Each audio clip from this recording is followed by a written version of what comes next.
The call came in just after 3 o'clock on a sweltering June afternoon in southern West Virginia. Shots fired. Beach Creek Road. Possible suspect still on scene. For Sergeant Corey Maynard, a 15-year veteran of the West Virginia State Police, this was just another call in a career built on responding without hesitation. He had done this hundreds of times before.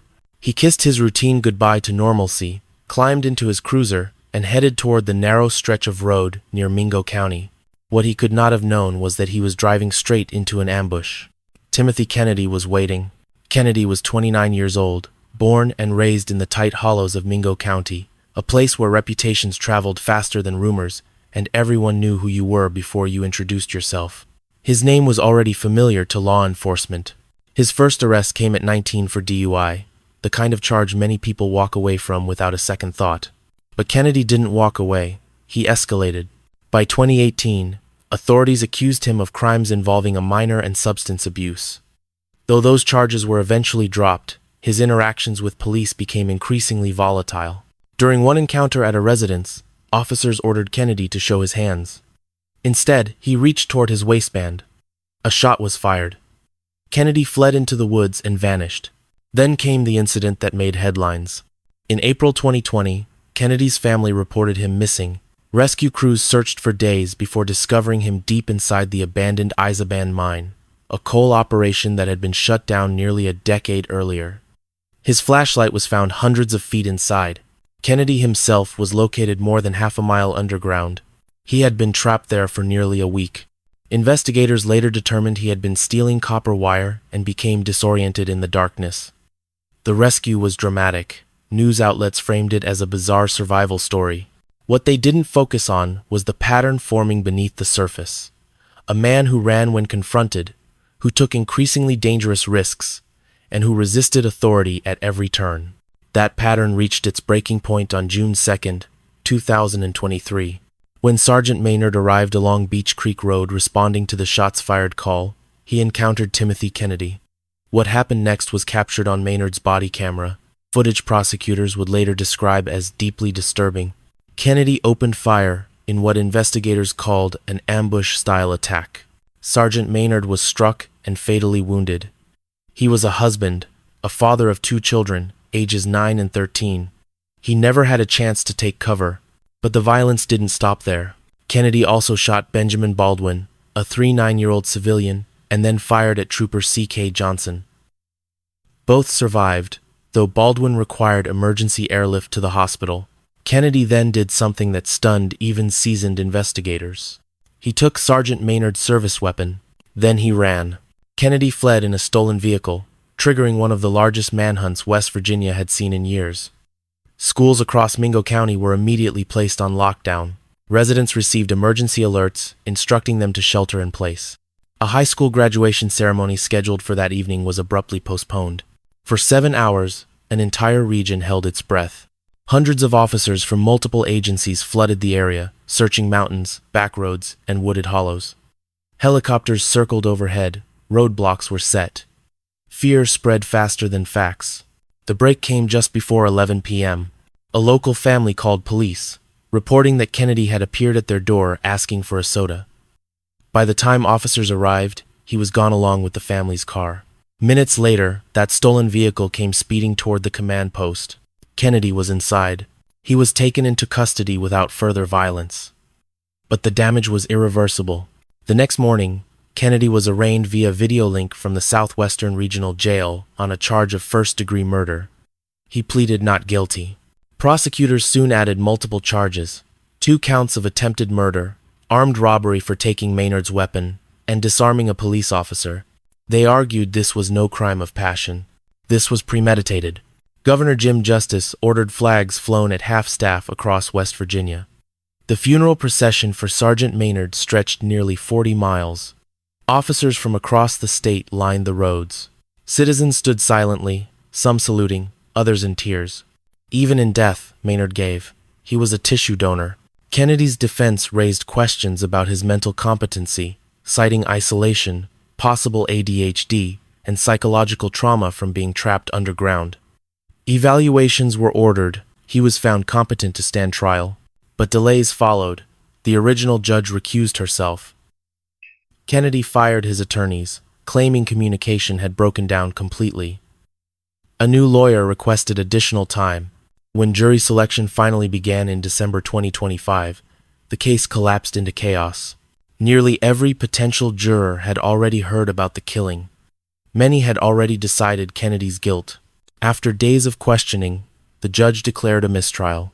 As of now, Timothy Kennedy remains in custody without bond, waiting for a trial date that has yet to be set. 7 hours of terror ended that night in 2023, but the legal aftermath continues to drag on. Justice delayed, but not forgotten. September 24th, 2020 began like any other Thursday afternoon in the small town of Weirton, West Virginia. It was quiet. Residential streets sat still under the weight of the COVID-19 pandemic, a time when families were spending more hours together than ever before. Then a 3-year-old boy came running out of a house on Ardmore Avenue. He was screaming. Neighbors rushed toward him as he waved a handgun, his voice shaking as he told them a stranger had broken in and shot his mother and sister. He said he had fired back, hitting the intruder in the shoulder before the man fled. At first, the story sounded horrific, but plausible. Police arrived within minutes. Inside the home, they found 2 bodies. Melissa Rowland, 39 years old, lay dead from multiple gunshot wounds. Her daughter, Madison Rowland, just 15, was also dead. The house was quiet in a way no home ever should be. Connor Crowe stood outside in pajama pants, shaking, repeating the same story over and over. He said a masked intruder had entered the house. He said he had tried to save them. He said he was a victim. But evidence has a way of speaking louder than fear. Investigators quickly noticed inconsistencies. The shell casings didn't line up with Connor's version of events. Gunshot residue tests came back positive on his hands. Bullet trajectories told a story that contradicted everything he had said. There was no intruder. There never had been. Connor Crowe hadn't witnessed a murder. He had committed one. From the outside, the Crowe family appeared ordinary. Melissa Rowland was a devoted mother. Madison was a bright, athletic teenager, a sophomore at Weir High School, a member of the girls' soccer team, known for her infectious energy and competitive spirit. Teachers described Madison as the kind of student who lifted others up just by being present. Her laugh filled rooms. Her positivity was relentless. Connor lived in her shadow. As the pandemic forced schools into remote learning, Connor struggled. Assignments went unfinished. Motivation collapsed. When his mother and sister discovered he had lied about completing schoolwork, they confronted him.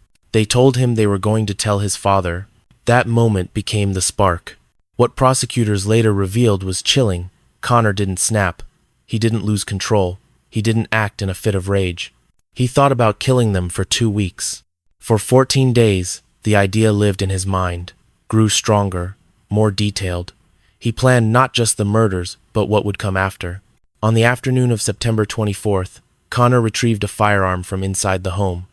He shot his mother first, multiple times in the chest and torso. Then he turned the gun on Madison. Both died where they should have been safest. Connor didn't panic. He didn't run. He executed the next phase of his plan. He ran outside, screamed for help, and invented a story about a stranger. He produced the gun. He described firing at the intruder. He anticipated forensic scrutiny, bullet fragments, timelines, residue, believing he could outsmart professionals who had spent decades investigating crime scenes. But forensic evidence doesn't care about preparation. The truth unraveled quickly. The Weirton community was devastated. That evening, Madison's soccer teammates gathered for a candlelight vigil. Coaches, classmates, and parents stood shoulder to shoulder, struggling to process how a child they knew could be gone and how another child could be responsible. Connor was taken into custody and initially charged as a juvenile, but the brutality of the crime and the level of planning forced prosecutors to make a rare decision. They transferred the case to adult court. Connor faced 2 counts of second-degree murder. Psychological evaluations were ordered. Doctors assessed whether a 3-year-old could truly understand the gravity of what he had done. The conclusion was unanimous. He knew right from wrong. Even more disturbing, evaluators noted, Connor showed very little remorse. One expert observed that the only regret Connor expressed was that his plan had failed, that he hadn't escaped consequences. In November 2022, Connor stood before the Hancock County Circuit Court. What happened next stunned the courtroom. He waived his right to juvenile proceedings. He waived his right to a jury trial. Then, after long pauses that visibly unsettled the judge, Connor pleaded guilty to both counts of second-degree murder. The judge stopped the hearing twice, asking Connor if he was certain, if he understood, if there was any hesitation. Connor confirmed his guilt. Sentencing came in May 2023. The defense pleaded for mercy. They cited his age, the isolation of the pandemic, a diagnosis of mild autism. They argued Connor still had a chance to rehabilitate, to one day become something other than the boy who destroyed his family. Judge Jason Cuomo wasn't persuaded. He spoke directly to Connor about Madison, about the life she would never live, high school graduation, college, marriage, children, milestones Connor had erased forever. The sentence was the maximum allowed by law, 2 consecutive 40-year terms, 80 years total. Connor Crowe will remain in a juvenile facility until his 18th birthday, then be transferred to adult prison. He may become eligible for parole after 20 years, though prosecutors have stated they will oppose any early release. The town of Weirton was left with an impossible question. How does a family survive knowing the danger came from within the house? And how does a community accept that evil doesn't wait for adulthood? Sometimes, it wears pajamas. For 5 days in August 2003, fear settled over Kanawha County like a suffocating fog. People stopped getting gas at night. Convenience stores emptied after sunset. Parents kept their children indoors. Every routine moment, buying milk, pumping fuel, making a phone call, suddenly felt dangerous. Someone was hunting people, and no one knew where the next shot would come from. Just 1 year earlier, the Washington, D.C. area had been terrorized by the Beltway snipers. Now, a disturbingly similar nightmare was unfolding in the heart of West Virginia. The man behind it was Sean Lester. At 27 years old, Lester had already spent most of his adult life drifting through Charleston's criminal underworld. His record stretched back nearly a decade: grand larceny in the mid-1,990 seconds, followed by federal heroin distribution charges in 2001. But those crimes were merely a prelude. By 2003, Lester was deeply involved in methamphetamine trafficking, transporting large quantities for a Mexican supplier. The operation depended on secrecy, loyalty, and fear currencies that never last long in the criminal world. Everything unraveled when something went missing. An automobile engine block. Inside that engine block was a fortune hollowed out and packed with hundreds of thousands of dollars worth of methamphetamine. When it was stolen, it wasn't just a financial loss. It was a death sentence waiting to happen. Lester knew exactly who was responsible. He confided in a friend, Samuel Paul Ranson, delivering a message that chilled him to the bone. "They took something important from me," Lester said, "so I'm going to take something important from them." Then he told Ranson to watch the news. On August 10th, 2003, the first shot rang out. Gary Carrier Jr., a 4-year-old father from South Charleston, stood outside a Go-Mart convenience store talking on a payphone. Without warning, a bullet struck him in the head. He collapsed instantly. No witnesses, no suspect, no motive. Police initially treated it as an isolated homicide. 4 days later, that illusion shattered. On the evening of August 14th, 1-year-old Jeannie Patton pulled into a Speedway gas station in Campbell's Creek. She stepped out of her red Camaro and began pumping fuel. Somewhere beyond the glow of the station lights, a rifle was trained on her. The shot came without warning. A .22 caliber round struck the back of her head. Jeannie died at the scene. Witnesses reported seeing a green Ford Bronco speeding away. 90 minutes later, the terror escalated. 26-year-old Okie Meadows Jr. walked up to the security window of a Go-Mart in Cedar Grove, just 10 miles away. He was buying milk when another shot cracked through the air. The bullet struck his neck. He died within minutes. 3 victims, 5 days. All shot in the head or neck, all killed during ordinary moments of life. Ballistic analysis confirmed investigators' worst fear. All 3 murders were committed with the same .22 caliber rifle. Kanawha County descended into panic. Police were flooded with tips. Hundreds poured in, but none led anywhere concrete. Patrols were increased. Stores closed early. People scanned tree lines and rooftops before stepping out of their cars. But the shooter vanished. Days turned into months. Months turned into years. The case went cold. All the while, one man carried the truth. Samuel Paul Ranson wrestled with Lester's confession, torn between fear and conscience. He knew what Lester had done, and he knew what could happen if he spoke. When the sheriff's department failed to act decisively on his testimony, even after he passed a polygraph, Ranson made a desperate choice. In January 2007, nearly 4 years after the killings, he appeared anonymously on a local public access television program called West Virginia's Most Wanted. He hoped public pressure would force authorities to reopen the investigation. It worked.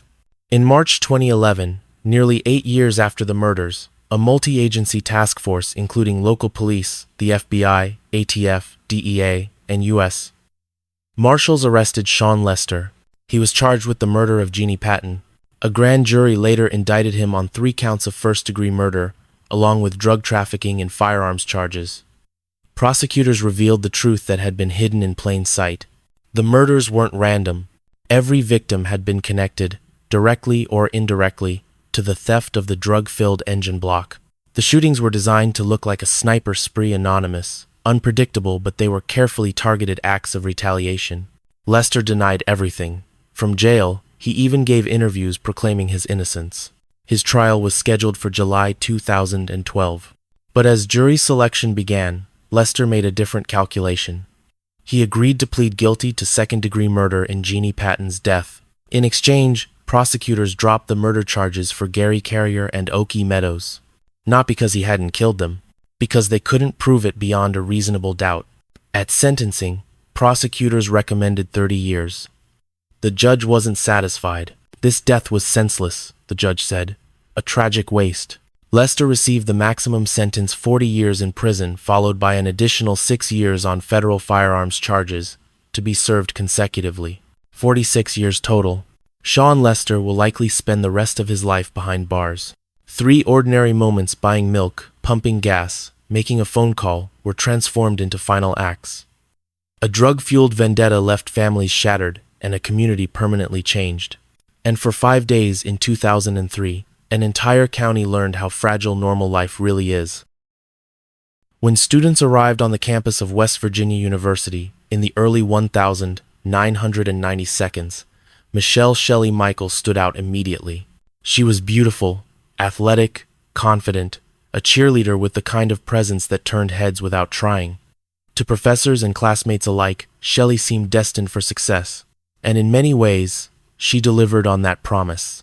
After graduation, she pursued nursing and landed a coveted position in the pediatric intensive care unit at Ruby Memorial Hospital in Morgantown.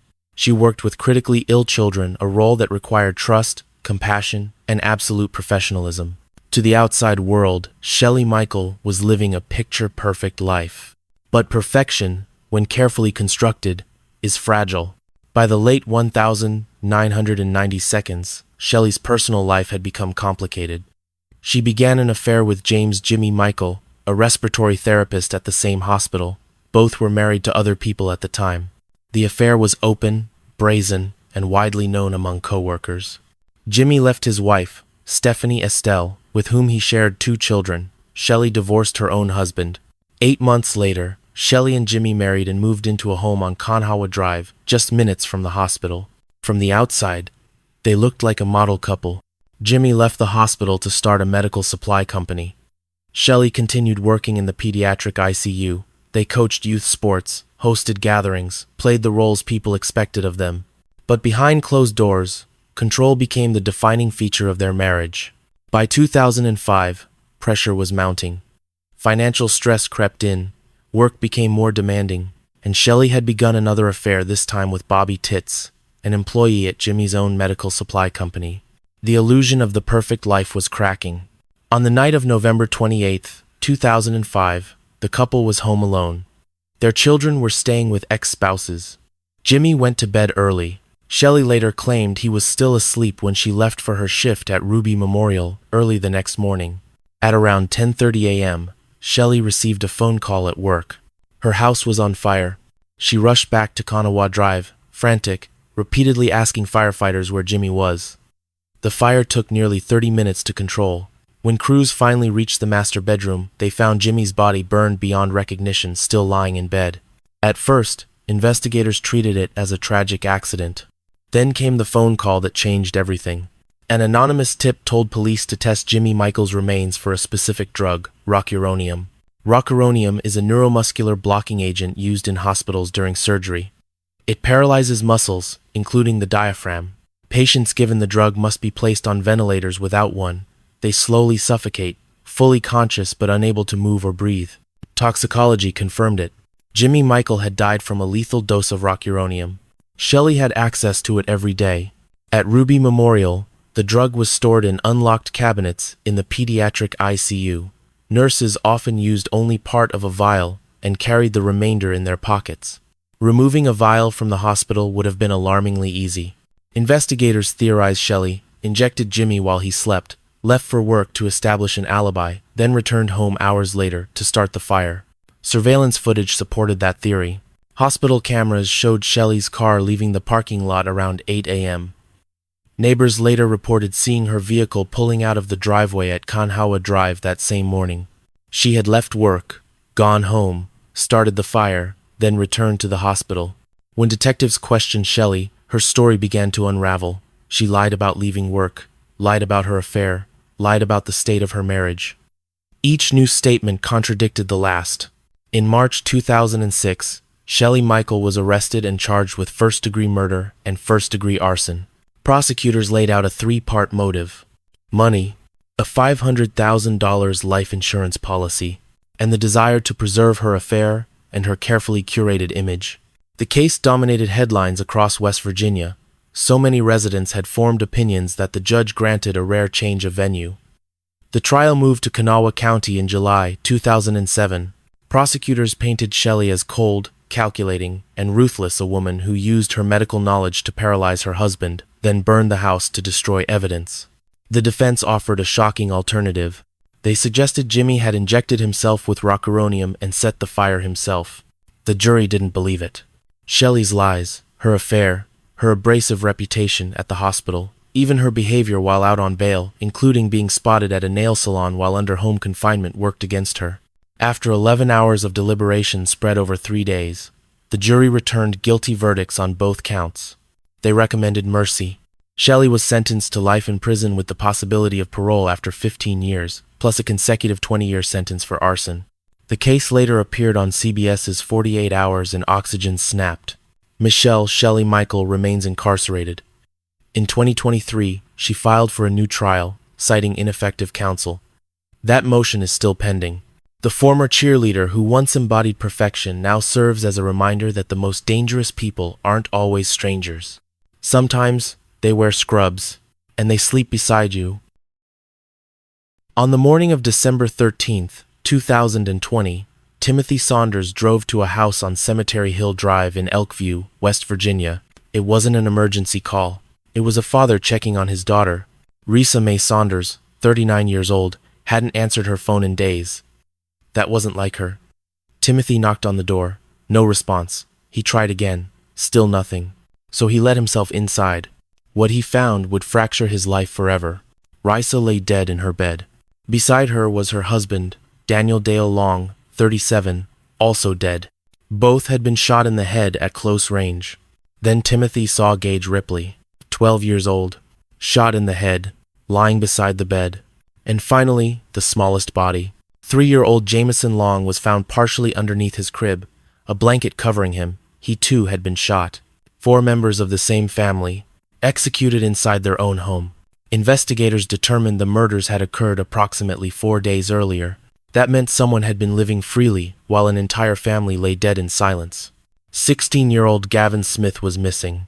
Gavin had grown up in a household defined by strict rules and heavy responsibility. He had been tasked with caring for Jameson so often that the toddler had begun calling him Dad. The defense would later argue Gavin felt trapped, overwhelmed, unheard. But in the fall of 2020, Gavin found an escape. Her name was Rebecca Walker. Rebecca was 17. Their relationship became intense, almost immediately, emotionally consuming, isolating, and defiant. Gavin's parents disapproved. They forbade him from seeing her. Phones were monitored. Privileges were revoked. To Gavin, the restrictions felt unbearable. Facebook messages between Gavin and Rebecca later revealed the truth. They didn't just complain about obstacles. They discussed removing them. Prosecutors would argue the case came down to one horrifying motive: a teenage boy willing to erase his family to be with a girl. On what investigators believe was December 9th, Gavin armed himself with a firearm and began moving through the house. First, he went to the bedroom where his mother Riza and stepfather Daniel slept. He shot them both in the head. Then he went to Gage. The same fate. Jameson was last. Rebecca Walker was on a video call with Gavin during the killings. At one point, the toddler could be heard crying in the background. According to later testimony, Rebecca urged Gavin to hurry up and finish. She would later claim she believed Jameson survived. He didn't. Gavin returned to the room, found the child hiding beneath the crib, and shot him. 4 victims. 4 execution-style killings. Afterward, Gavin fled to Rebecca's grandmother's house in Clendenin. When deputies began investigating Timothy Saunders' discovery, Gavin was quickly identified as the primary suspect. Officers tracked him to the residence and found him hiding behind a dresser on the 3rd floor. Rebecca Walker was arrested shortly afterward. Forensic testing revealed blood on Gavin's clothing that matched the 2 juvenile victims. Rebecca was initially charged with 4 counts of first-degree murder. Facing the possibility of life in prison, she accepted a plea deal. She would plead guilty to accessory after the fact. She would testify truthfully against Gavin. She would receive 10 years instead of life. Gavin's case was transferred from juvenile to adult court. His trial began in December 2022 before Judge Kenneth Ballard. The defense didn't deny Gavin had killed his family. Instead, they argued the crime didn't meet the threshold for first-degree murder, citing his age, alleged abuse, and emotional immaturity. The prosecution dismantled that argument with evidence. Facebook messages showed planning. Rebecca's testimony placed her on the call during the murders. The sequence of executions demonstrated intent, not impulse. During Rebecca's testimony, a critical moment occurred. She mentioned she had once faced a potential life sentence. The jury could infer Gavin faced the same fate. Defense attorneys objected. Judge Ballard attempted to clarify, instructing jurors that due to Gavin's juvenile status, parole eligibility would apply even in a first-degree conviction. That instruction would later become fatal to the verdict. The jury convicted Gavin of 3 counts of first-degree murder, 1 count of second-degree murder, a firearms charge. In January 2023, Gavin was sentenced to 3 life terms with mercy, 40 years for second-degree murder, and 10 years for the firearm offense, all consecutive. From the bench, Judge Ballard called the crime heinous, a cold-blooded execution driven by selfish desire. But the case wasn't over. On appeal, Gavin's attorneys argued the judge had committed reversible error by instructing the jury about parole eligibility. Under West Virginia law, jurors are not to consider punishment when determining guilt. In June 2025, the West Virginia Supreme Court agreed. In a 4-1 ruling, the court vacated Gavin Smith's convictions and ordered a new trial. Justice Haley Bunn wrote that informing jurors about sentencing possibilities improperly influenced their verdict. The ruling sent shockwaves through the state. Timothy Saunders, who discovered the bodies, said he still wakes up at night hoping it was all a nightmare. Gavin Smith remains incarcerated at Mount Olive Correctional Complex, now 21 years old, awaiting a second trial scheduled for February 2026. 4 lives were erased, and years later, justice is still unfinished.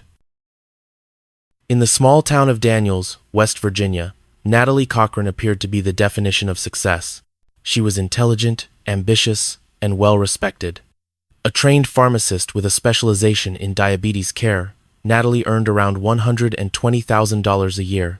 She had been married to her husband, Michael Cochran, for nearly 2 decades. Together, they were raising 2 children and living what many would consider a comfortable, stable life. But in 2017, Natalie made a decision that would set everything in motion. She registered a company called Tactical Solutions Group. Natalie told friends and family that the business specialized in securing lucrative government contracts to supply weapons and equipment to the U.S. military. The story sounded impressive and believable. She spoke confidently about bidding processes, overseas travel, and classified logistics. One friend later recalled Natalie mentioning the 2016 film War Dogs, a dark comedy about amateur arms dealers. Natalie joked that they used the movie as an onboarding video. No one realized how prophetic that comment would become. Natalie quit her pharmacy job to run the company full-time. Michael left his position as a respiratory therapist to help manage operations. Almost immediately, their lifestyle changed. They traveled to Paris and Hawaii. They purchased multiple homes. Luxury vehicles filled their driveway. A 1965 Shelby Cobra bought with cash became a centerpiece of their image. On loan documents, Natalie claimed business assets exceeding $500 million. Friends and relatives began investing. Natalie promised extraordinary returns. Over time, she collected roughly $2.5 million from at least 11 investors, many of them family members who trusted her implicitly. But there were no government contracts. There never had been. Tactical Solutions Group was a facade.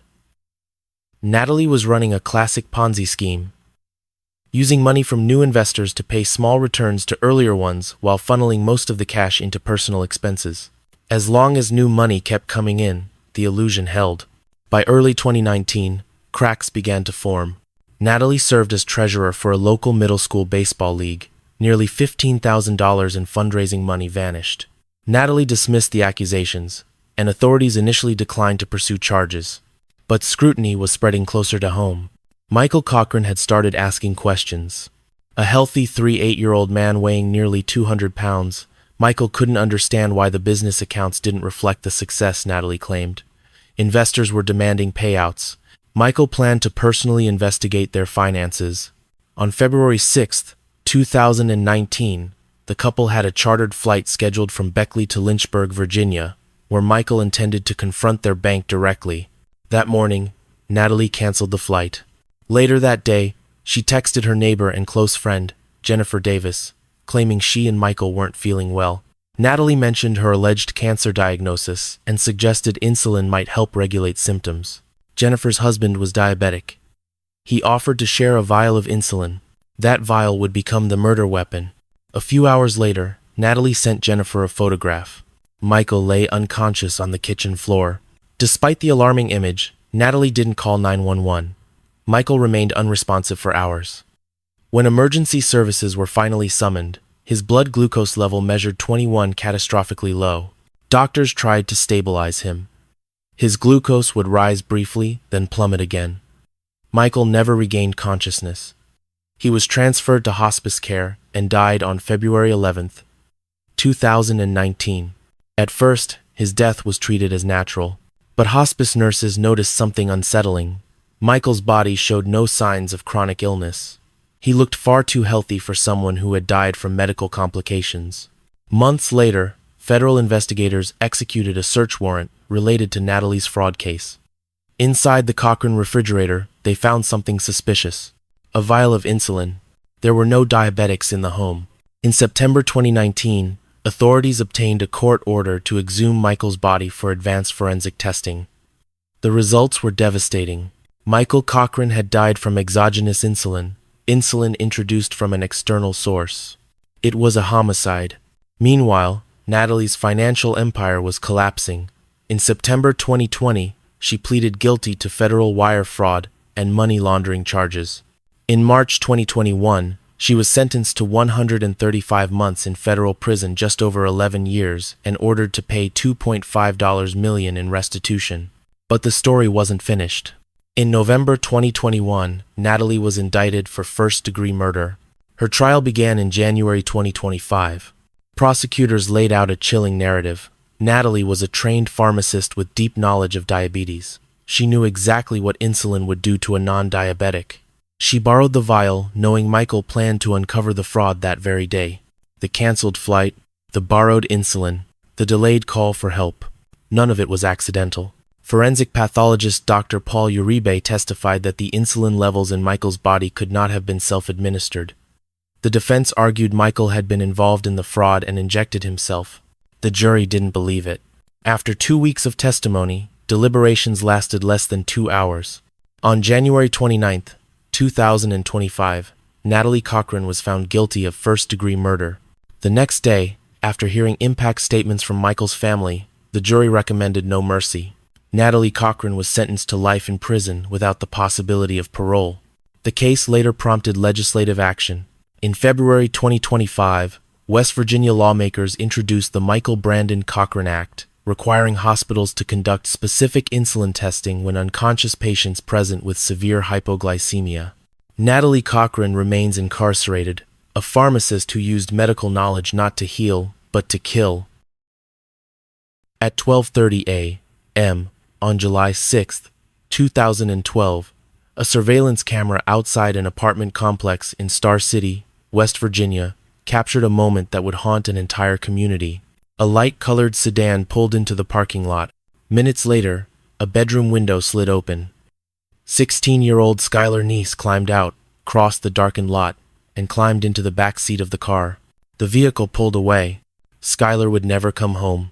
What made her disappearance uniquely horrifying was not how she vanished but who was waiting inside that car. The two people who would later comfort her parents, help search for her, and post tearful messages online were the same two people who had already decided she wouldn't survive the night. Rachel Schoaf and Sheila Eddy were Skylar's best friends. From the outside, Skylar Neese's life looked bright. She was an only child, deeply loved by her parents, Dave and Mary Neese. She attended University High School in Morgantown, maintained a 4 gigapascals, worked part-time at Wendy's, and had a close-knit group of friends. Rachel and Sheila were inseparable from her. The three girls shared secrets, took selfies, joked about teenage life, and posted constantly on social media. To classmates and parents alike, their friendship appeared unbreakable. But beneath the surface, something was unraveling. In the weeks leading up to July 2012, tensions had begun to surface. Students recalled seeing the girls argue in class. Subtle rifts formed, but on the evening of July 5th, nothing appeared out of the ordinary. Skylar worked her shift at Wendy's and came home. The next morning, Dave Neese needed a ride to work. When he knocked on Skylar's bedroom door and received no answer, unease crept in. He walked outside and peeked through her window. Her bed was empty. A footstool sat beneath the window. The screen had been carefully removed and hidden in the closet. Skylar hadn't taken her phone charger, her contact lenses, or her solution. She hadn't planned to leave forever. Dave and Mary called police. That same day, Sheila Eddy contacted Skylar's parents. She claimed she and Rachel had picked Skylar up around 11 p.m., driven around Star City getting high, then dropped her off near her house before midnight. But the surveillance footage told a different story. It showed Skylar entering the car at 12:30 a.m. Sheila and Rachel had already lied. Despite the discrepancies, law enforcement initially treated Skylar as a runaway. Rachel left for Catholic summer camp. Sheila and her mother helped distribute missing person flyers. Both girls posted emotional pleas online, begging Skylar to come home. To everyone watching, they were grieving friends. Behind the performance, investigators were closing in. The FBI joined the case in September. Cell phone records revealed gaps. Statements didn't align. When questioned together, the girls' timelines clashed. On November 30th, investigators separated them. Rachel cracked. She suffered a breakdown during questioning. Weeks later, on January 3rd, 2013, 6 months after Skylar vanished, Rachel Schoaf confessed. She told police that she and Sheila had planned Skylar's murder for weeks. That night, they picked Skylar up under the pretense of hanging out. They drove across the state line into Pennsylvania to a remote wooded area roughly 30 miles from Morgantown. They brought knives from home. The plan was chillingly simple. They would count to 3, then both attack. When they stopped the car, Rachel and Sheila turned on Skylar. She was stabbed more than 50 times. She tried to run. She fought back. She even managed to wrestle one knife away. It didn't matter. Rachel led investigators directly to Skylar's remains, hidden beneath logs and brush in the woods. After the murder, the girls attempted to dig a grave. The ground was too hard. They concealed the body instead, changed out of their blood-soaked clothing, wiped down the car with wet wipes, and drove home. Then they lived their lives. Rachel pleaded guilty to second-degree murder. Sheila maintained her innocence. Investigators still needed proof. Rachel agreed to wear a wire, but Sheila was careful. Eventually, a search warrant for the Eddy home uncovered the breakthrough. FBI forensic testing found Skylar's blood and DNA in the trunk of Sheila's Toyota Camry. On May 1st, 2013, Sheila Eddy was arrested in a restaurant parking lot. When asked why they killed Skylar, Rachel initially offered a chillingly simple answer. "We just didn't like her." But years later, at a parole hearing in 2023, the deeper truth emerged. Rachel admitted she and Sheila were involved in a romantic relationship. They were terrified Skylar would expose them. Fear not, rage had driven the knives. Rachel Schoaf was sentenced to 30 years with parole eligibility after 10. Sheila Eddy pleaded guilty to first-degree murder and received life in prison with mercy, becoming eligible for parole after 15 years. Rachel has been denied parole twice. Sheila will be eligible in 2028. Skylar's parents have vowed to oppose her release. The case led to Skylar's Law, reforming Amber Alert procedures to ensure faster public notification when children go missing. Years later, the question still lingers. How do two teenagers plan the murder of their best friend and then help search for her body? On November 4, 2002, inside the Hopkins County Detention Center in Madisonville, Kentucky, a simple failure set catastrophe in motion. Two inmates were left unsupervised in a recreation yard for nearly 90 minutes. That was all it took. Brandon Leon Basham, 23 years old, was serving time for felony forgery. Chadrick Evan Folks, 25, from West Hamlin, West Virginia, had recently been charged with first-degree abuse of a child under 12. Using makeshift ropes fashioned from blankets and sheets, the two men scaled the detention center wall and disappeared into the night. Security cameras weren't positioned correctly. By the time guards realized what had happened, Basham and Folks were already gone. What followed was a 17-day crime spree across 6 states, a moving nightmare that would leave 2 women dead and countless lives scarred. Within 24 hours of their escape, the fugitives encountered their first victim. James Hawkins answered a knock on his door in Hanson, Kentucky. Basham asked to use the phone, claiming his car had broken down. Hawkins agreed to help, even offering a ride to a convenience store. As they drove, Folks emerged and joined them. When Hawkins began questioning the constantly changing directions, Basham pulled a knife. Hawkins' truck was stolen at knife point. He was tied to a tree and left behind as the men vanished down the road. They moved through Indiana next, breaking into a residence and stealing firearms. Basham claimed a .22 caliber revolver, a weapon he would later brag about. At one point, while staying at a hotel, police officers conducted a routine knock at nearby doors. Basham opened his door, saw the officers, and slammed it shut. He later told an associate he had nearly shot a police officer that night, not out of panic, but opportunity. On November 11th, the spree reached West Virginia. That evening, Basham and Folks checked into a hotel near Huntington. Dressed in camouflage, they left after dark. 19-year-old Samantha Nicole Burns was shopping at Huntington Mall with her aunt. She worked part-time at J.C. Penney and attended Marshall University. At 9:46 p.m., she called her mother to say she was staying at a friend's house. Those were the last words her mother would ever hear. In the early hours of November 12th, firefighters responded to reports of a burning vehicle on a rural road in Wayne County. Samantha's car was engulfed in flames deliberately set. Samantha herself was gone. Basham began wearing a heart-shaped ring around his neck. It had belonged to her. The fugitives continued south into the Carolinas. In Conway, South Carolina, 44-year-old Alice Donovan was Christmas shopping at Walmart when Basham approached her BMW. She was forced into her own car and driven across state lines into North Carolina. At a remote cemetery, both men assaulted her. Then Basham led Alice into the woods and ended her life. The spree finally collapsed when Basham attempted another carjacking in Ashland, Kentucky. He was arrested. Folks was captured shortly afterward. Federal charges piled up: kidnapping, carjacking, murder, firearms violations. Folks pleaded guilty. Basham went to trial and was convicted on every count. In December 2004, federal prosecutors secured death sentences for both men for Alice Donovan's murder. Additional sentences totaled more than 60 years.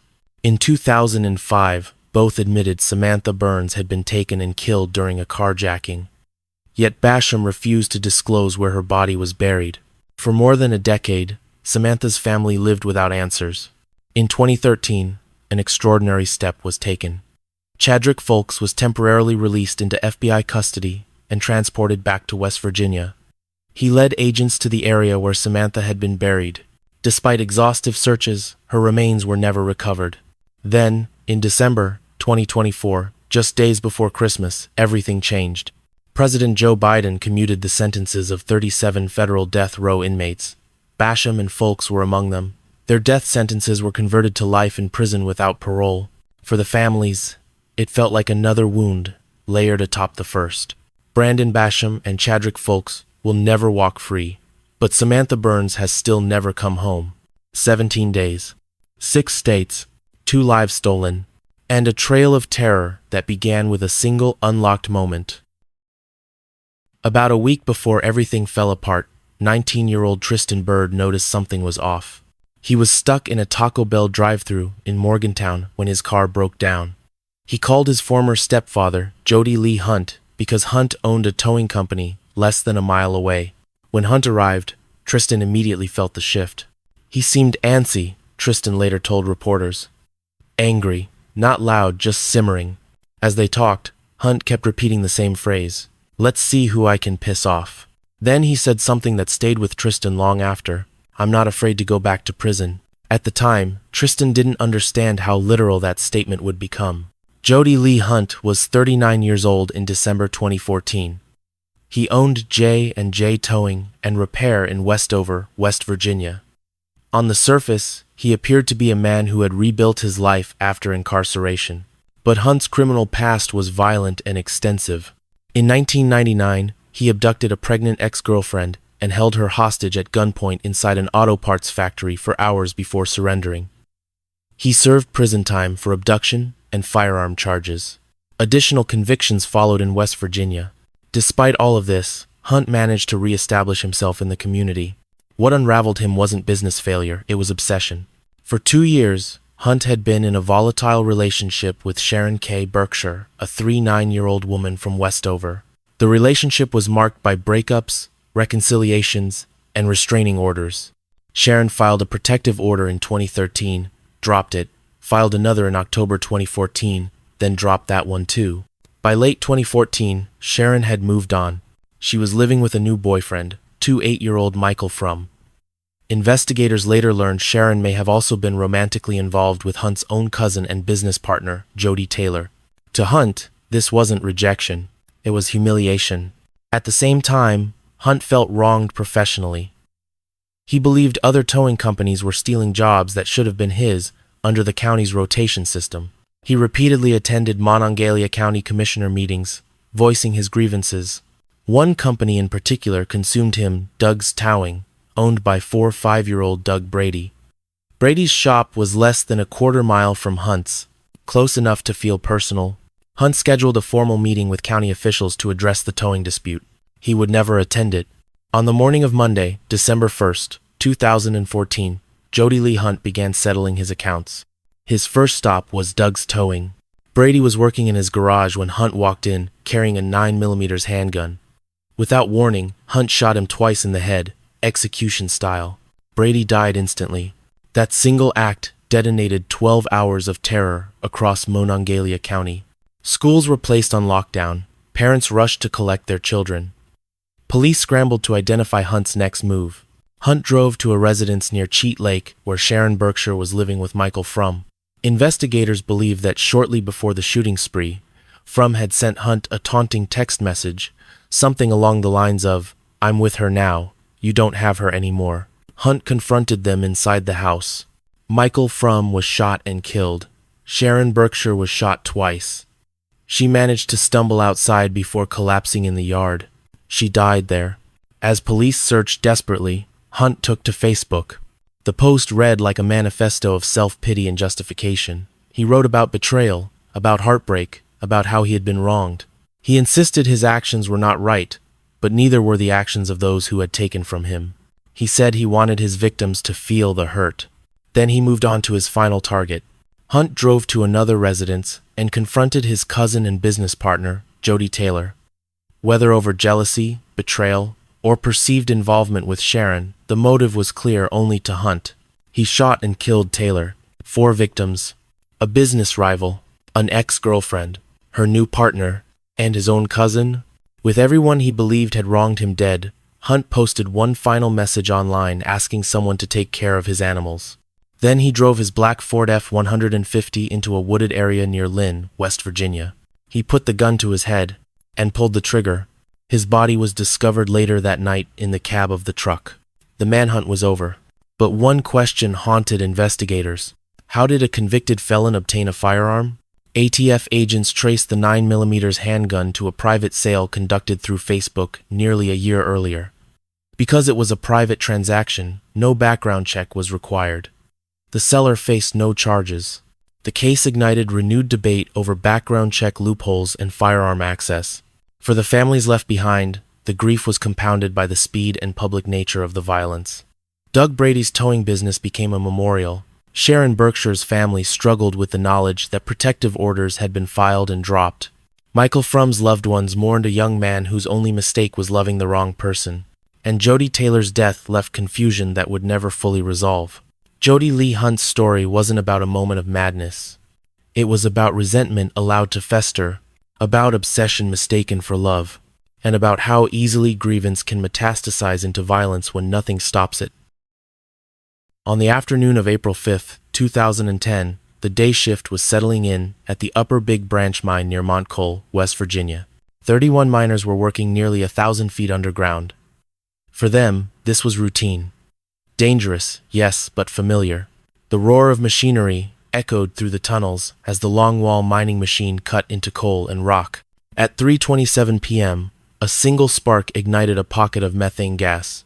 That spark became a fireball.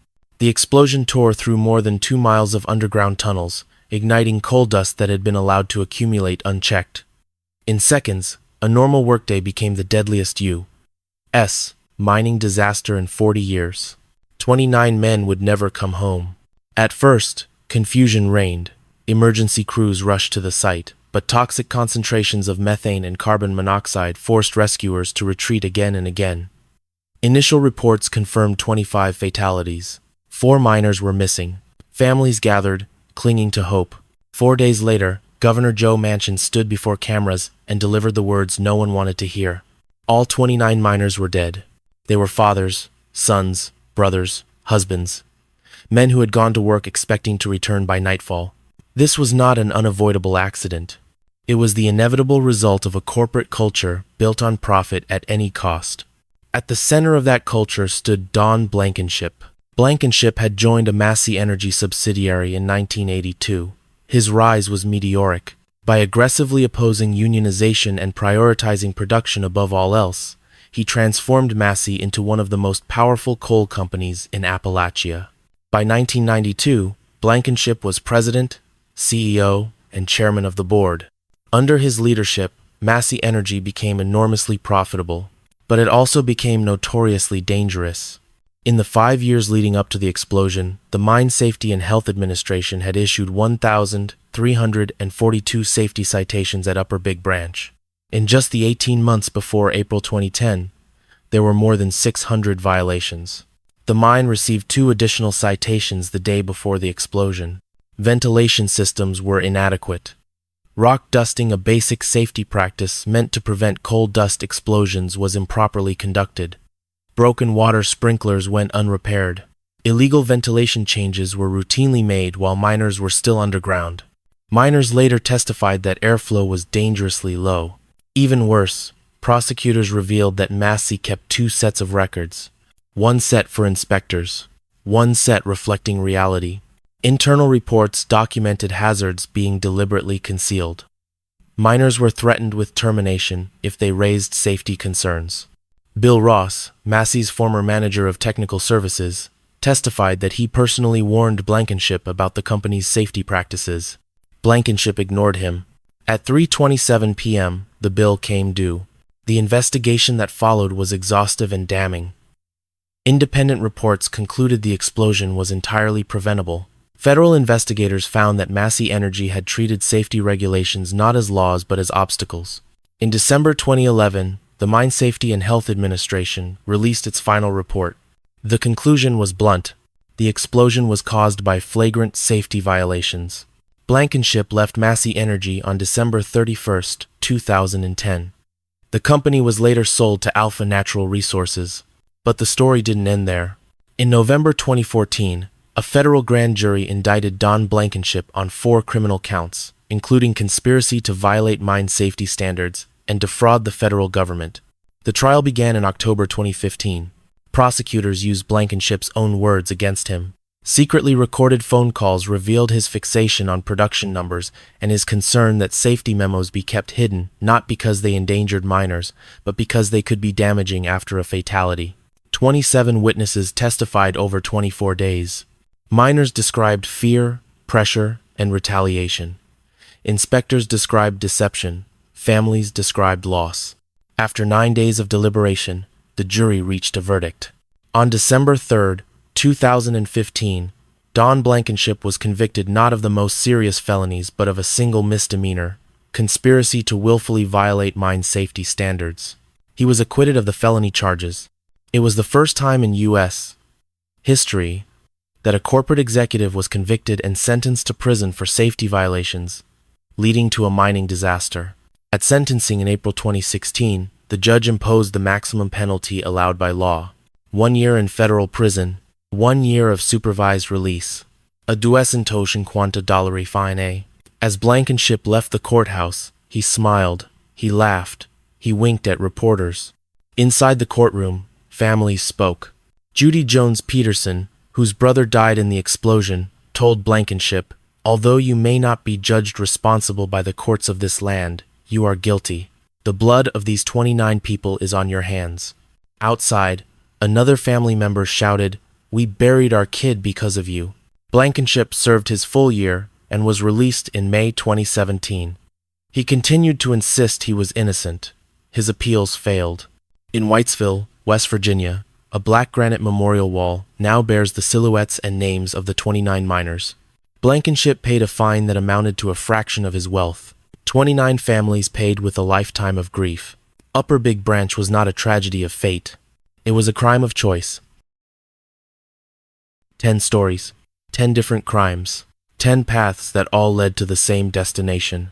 In West Virginia, the landscapes are vast and quiet, mountains folding into one another, small towns tucked into valleys where everyone knows your name. It's the kind of place where life feels slower, safer, more familiar. And that's what makes these cases so unsettling. Because none of them began with monsters. They began with neighbors, with family members, with people who blended in. A police officer answering a routine call, a mother trusting her own child, a family asleep in their home, a best friend climbing out of a bedroom window, a husband who believed his wife, miners who believed their employer would protect them. Over and over, the danger didn't come from the shadows. It came from within the circle of trust. These crimes weren't driven by a single cause. Some were fueled by rage, others by greed, some by obsession, jealousy, or the quiet resentment that grows when no one is watching closely enough. A few were born from systems that rewarded profit and power, while silencing warnings until it was too late. What ties them together isn't just violence, it's failure. Failures to intervene, failures to listen, failures to believe warning signs mattered. In several cases, the law arrived too late. In others, justice itself became tangled in technicalities, appeals, and delays that reopened wounds instead of closing them. And for some families, justice will never feel complete because answers were never given, bodies were never found, or sentences never matched the damage done. But these stories aren't only about those who caused harm, they're about the people left behind. Parents who will never hear their child's voice again. Children who grew up without parents. Communities forever marked by a single day they can't forget. Families forced to carry grief while the world slowly moves on. True crime isn't just about what happened. It's about what remains. The empty chairs, the locked doors, the unanswered questions that echo long after headlines fade. If there's one lesson threaded through all 10 cases, it's this. Evil doesn't always announce itself loudly. Sometimes it whispers. Sometimes it waits. Sometimes it looks ordinary enough that no one sees it coming until the moment it's too late. And that's why these stories matter. Not for shock, not for spectacle, but as reminders that awareness saves lives, that silence has consequences, and that behind every case file is a human cost that never truly disappears. Because justice isn't only measured in verdicts or sentences, it's measured in whether we learn, or whether we look away and let history repeat itself.